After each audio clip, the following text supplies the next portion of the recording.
تحسين مسكن من جراء الفيضانات ومن جراء الامطار اللي صبت علينا. السكن نتاعي مشيت هي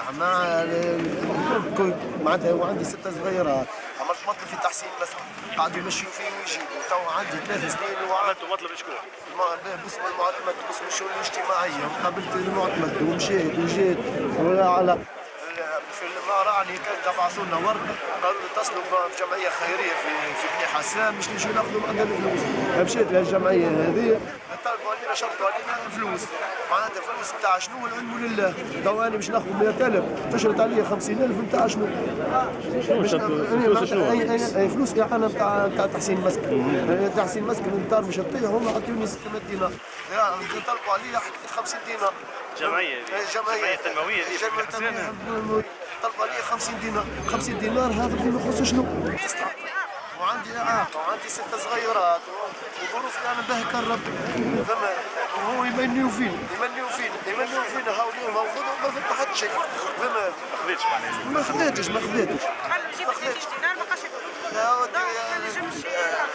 والله ممكن اشتريها حطيتها في الركوب او حتى بني حسان مش بعيد ان نمشي حتى غدوه عطانا معثوك ما كان مازال ما جاش. او شنو المعتمد مازال ما صححش. علاش العلم لله شنو نصبر. فما جماعه اخرين خذيت ولا والله ما عندي حتى فكره، حتى ولو هو في حال فما نعرفهم موجودين معانا لهنا. فما علاش هيك العلم لله شنو نسبه ما نعرفش شنو نسبه. يا شيخ مش لنا اصحاب صغيرات بيات هي 4 ما عطيناش الحين الاعانات المدرسيه قاسين علينا. ظروف المعيشه لا حول ولا قوه. الاعانات بتاع التسكين هيك كذلك.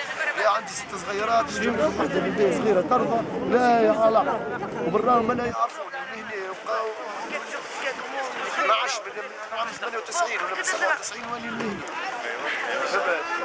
وعندي بطاقه اعاقه ومسجل عند الشؤون الاجتماعيه يقولوا فيه.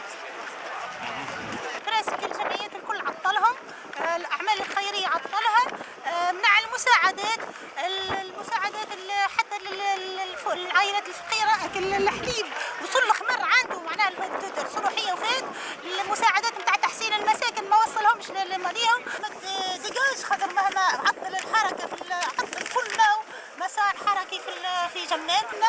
يجيبوا لنا الاخر انسان يوفق بين الجمعيات يسمع المواطنين، سكر وزنيه على الناس الكل.